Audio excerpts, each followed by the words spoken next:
Army chief general Asim Munir ने कहा है पाक फौज फितनल खारिज और उसके सहूलतकारों को शिकस्त देगी। मुल्क में देरपा और पायदार अमन का क़याम यकीनी बनाएंगे।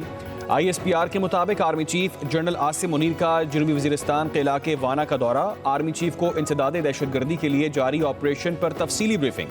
आर्मी चीफ ने जवानों और अफसरों की साबित कदमी, अज़्म और जज्बे को सराहा। सिक्योरिटी फोर्सेस के जवानों को कौम के हकीकी हीरो करार दिया। कहा शोहदा पाकिस्तान का फ़ख्र हैं, शोहदा को भूलेंगे ना ही खून रायगा जाएगा। पाक फौज दीगर सिक्योरिटी एजेंसियों के ताउन से दहशतगर्दी का खात्मा करेगी। रियासत के खिलाफ मुजरिमाना कार्रवाइयों में मुलव्विस दहशतगर्दों को कीमत चुकाना होगी।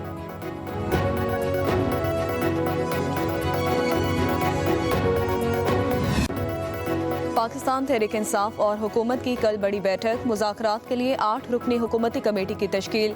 वज़ीर आज़म ने स्पीकर कौमी असम्बली की तजवीज़ पर कमेटी बनाई है। कहा उम्मीद है मुल्क की सलामती और कौमी मफाद को मुकद्दम रखा जाएगा। उधर स्पीकर अयाज सादिक ने दोनों कमेटीज़ को कल 11:30 बजे मुलाकात की दावत दी है। कहा मसाइल को मुज़ाकरात से हल करने के हवाले से वज़ीर आज़म का इक़दाम खुशाइंद है। नेक नियत से हुकूमत और अपोजिशन को मुज़ाकरात की दावत दी है।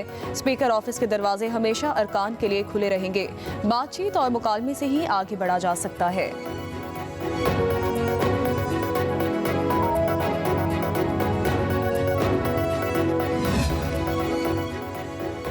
पाकिस्तान तहरीक इंसाफ ने मुज़ाकरात की स्पीकर की दावत कबूल कर ली। मुज़ाकरात के लिए मुतालिबात का ड्राफ्ट तैयार कर लिया। ज़राए के मुताबिक PTI ने 5000 से ज़ायद सियासी कैदियों की रिहाई की फहरिस्त बना ली। बानी का नाम सहरे फहरिस्त। मुज़ाकरात के दौरान सियासी कैदियों की रिहाई, 9 मई और 26 नवंबर के वाक़यात की तहकीकात के लिए जुडिशल कमीशन के क़याम के मुतालिबात रखे जाएंगे। सेक्रेटरी इत्तलात शेख वकास अकरम के मुताबिक कुछ अहम अपनी सुनाएंगे और कुछ उनकी सुनेंगे और फिर हुकूमत की संजीदगी का अंदाज़ा हो जाएगा। मीटिंग के तमाम पॉइंट्स बानी से जाकर डिस्कस करेंगे।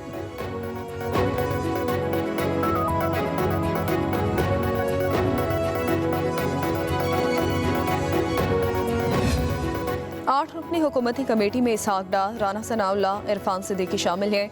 राजा परवेज अशरफ, नवीद कमर, खालिद मकबूल सिद्दीकी, अलीम खान, चौधरी सालिक भी हुकूमती कमेटी का हिस्सा हैं।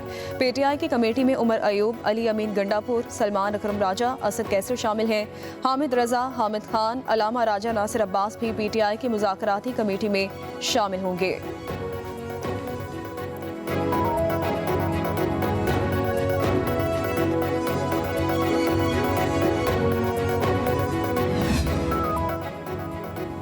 मुज़ाकरात जामे और नतीजा खेज़ होने चाहिए। चेयरमैन PTI बैरिस्टर गौहर का हुकूमती मुज़ाकराती कमेटी की तश्कील का खैर मकदम। कहा दोनों कमेटियों में संजीदा लोग हैं, मुज़ाकरात आगे ज़रूर बढ़ेंगे।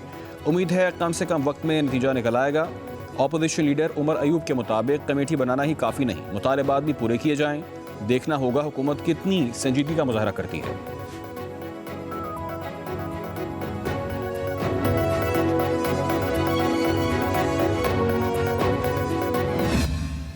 जो फैसले आए हैं 25 मुल्ज़मान जो 9 मई के थे उसके बारे में, इसमें सबसे बड़ी रुकावट जो है वो अदलिया ने खड़ी की। सूबाबंदी से पंजाब में और पख्तूनख्वा के अंदर जो है ये हमले किए गए। चार्ज क्राउड था, वो बाकायदा ट्रेंड था, बाकायदा उनको हदायत दी गई हुई थी। 18 साल जो वाले इलेक्शन जो है उनमें RTS बैठा, किस तरह इनको इक़्तिदार में लाया गया, मियां नवाज शरीफ को किस तरह एक प्लान तरीके से जो है इक़्तिदार से महरूम किया गया। यू टर्न लेने वाला कभी लीडर नहीं बन सकता। 10 रोज़ कबल सिर्फ इस्टेब्लिशमेंट से मुज़ाकरात करने के ख्वाहां अब हुकूमत से मुज़ाकरात के लिए रजामंद है। वज़ीर दिफा ख्वाजा आसिफ के लंदन में प्रेस कॉन्फ्रेंस। कहा इस्टेब्लिशमेंट की पैदावार अमरीका का कंधा इस्तेमाल करके इक़्तिदार लेना चाहता है। जब इक़्तिदार से अलग हुआ तो एब्सोल्युटली नॉट का नारा लगा दिया। 9 मई के फैसलों में सबसे बड़ी रुकावट अदलिया ने खड़ी की। ख्वाजा आसिफ ने कहा पानामा केस का फैसला अदलिया के लिए बाइस शर्म है। इस्टेब्लिशमेंट का माइनस नवाज शरीफ का मंसूबा पुराना था। मुझे अप्रोच किया गया तो मैं कायद नून लीग को बताकर उनसे मिला।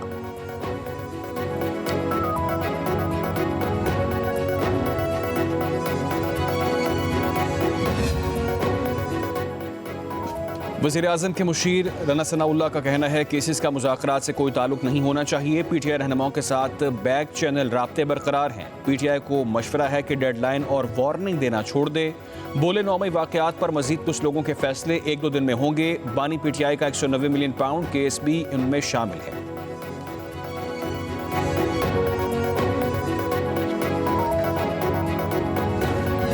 जी बिल्कुल, ये तो नहीं कहा जा सकता क्योंकि उनकी अपनी पोजीशन है, हमारी अपनी पोजीशन है। ये कमेटीज़ मिल के TORs भी तय करेंगी, एजेंडा भी सेट करेंगी, लेकिन इस एजेंडे में बानी PTI की रिहाई जो है वो किसी ज़ुमरे में शामिल नहीं।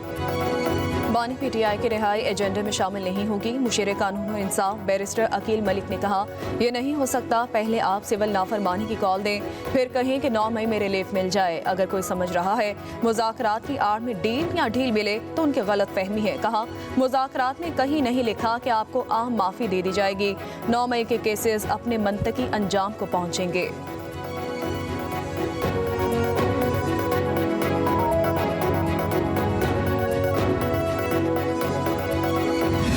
बातचीत के कायल हैं, हम सियासी लोग हैं, हम बातचीत करना जानते भी हैं, चाहते भी हैं। सियासी जमातें बाद में हैं, पाकिस्तान सबसे पहले है। सियासी दहशतगर्दी नहीं चल सकती। और जो मास्टरमाइंड था 9 मई का, उसको भी इंशाअल्लाह ताला सजा होगी। इख्तिलाफ करो, सियासतदानों से करो, शोहदा से तुम्हारी क्या दुश्मनी है? नवाज शरीफ की पार्टी ने इस मुल्क में महंगाई कम की। हम सियासी लोग मुज़ाकरात के कायल हैं, सियासी दहशतगर्दी नहीं चल सकती, सियासत की आड़ में मुल्क पर हमले ना करें। वफाकी वज़ीर इत्तलात अता तारड़ का लाहौर में कारकुनों से खिताब। कहा, 9 मई के मास्टरमाइंड को सजा ज़रूर होगी, इख्तलाफ करना है तो सियासतदानों से करो, शोहदा से नहीं। बोले, मुस्लिम लीग नून के दौर में महंगाई कम हो गई, मईशत बेहतरी की तरफ गामज़न है।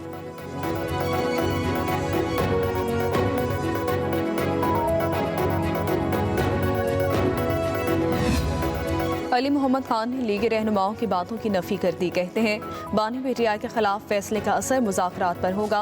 कुछ वज़रा के जारहाना रवैये माहौल में शिद्दत लाए। 9 मई को कानून तोड़ने वालों का सिविलियन कोर्ट में ट्रायल किया जाए। कहा, हुकूमत ने मुज़ाकरात के लिए बड़ा वक्त ज़ाया किया है।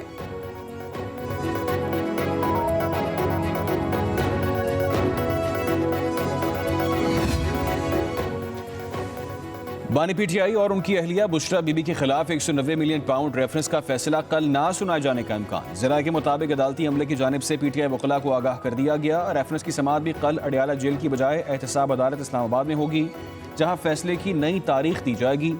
इस्लामाबाद की एहतसाब अदालत ने 4 रोज़ कबल 190 मिलियन पाउंड रेफरेंस का फैसला महफूज किया, जो पीर को सुनाया जाना था।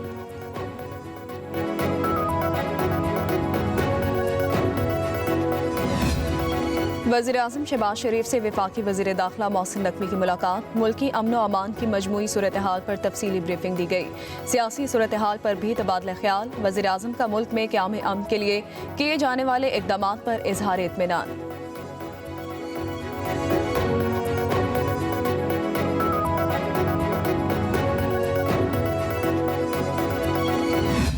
राना एहसान साहब को पाकिस्तान पीपल्स पार्टी में शामिल होने पर खुशामदीद कहता हूँ, शुक्रिया अदा करता हूँ। जिस तरह पाकिस्तान पीपल्स पार्टी में कराची शहर में जो सियासी कारकुनान हैं, सियासी रहनुमा हैं, वो शामिल होते जा रहे हैं और पीपल्स पार्टी कराची में मजबूत हो रही है, मुस्तहकम हो रही है, मकबूल हो रही है। कल यहाँ आपने देखा कि जमात इस्लामी ने एहतजाज किया और उस एहतजाज की आड़ में उन्होंने पूरे शहर का जो ट्रैफिक का निज़ाम था उसको तहस नहस किया। कि अच्छी बात है कि आप शहरियों के इश्यूज़ पर बात करना चाहते हैं, बहुत अच्छी बात है, ये हम इस पर बिल्कुल ख़िलाफ़ नहीं, आप करें। लेकिन दरख्वास्त सिर्फ इतनी है कि जब आप शहरियों के हुकूक़ के लिए, शहरियों के मसाइल के लिए बात करें तो इस चीज़ का ख़ास इंतज़ाम करें कि आप शहरियों के लिए मज़ीद मसाइल पैदा करने का सबब ना बनें। डायलॉग हर सूरत हाल में हो सकते हैं। बानी PTI से उम्मीद नहीं कि वो सियासी अप्रोच लाएंगे। मुज़ाकरात से हम वो सब नहीं भूल सकते जो 9 मई को हुआ था। सिंध के वज़ीर बल्दियात सईद गनी की न्यूज़ कॉन्फ्रेंस। मुस्लिम लीग नून सिंध के नायब सदर राना एहसान पीपल्स पार्टी में शामिल। सईद गनी का कहना है, कराची में पीपल्स पार्टी मजबूत हो रही है, अब कराची में इलेक्शन जीतना आसान हो जाएगा। शहर ने MQM की गुंडागर्दी का भी दौर देखा, बोरी बंद लाशों का दौर ख़त्म हुआ। सियासत के लिए स्पेस मिलने पर हमने जगह बनाई।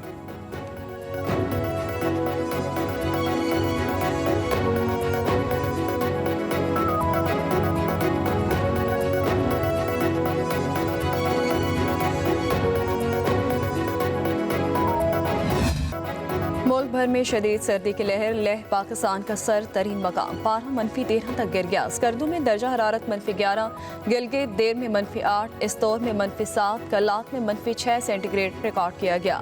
चित्राल, देर, सवात, मालाकंड में हल्की बारिश और बर्फबारी मुतवक्के। महकमा मौसमियात के बालाई इलाकों में कहीं कहीं मतला अबर आलूद रहने की पेशगोई। शदीद सर्दी में चूल्हे ठंडे, शहरियों का पारा हाई, गैस बहरान शदीद, घरेलू खवातीन परेशानी से दो चार। लाहौर में गैस की सप्लाई कई घंटे बंद, खाना पकाने में मुश्किलात का सामना। दीगर शहरों में भी गैस की लोड शेडिंग, प्रेशर में कमी की शिकायत। कोयटा समेत सर्द इलाकों में लकड़ी की कीमत में 200 से 300 रुपये फी मन इजाफा। LPG की कीमत भी बढ़ गई।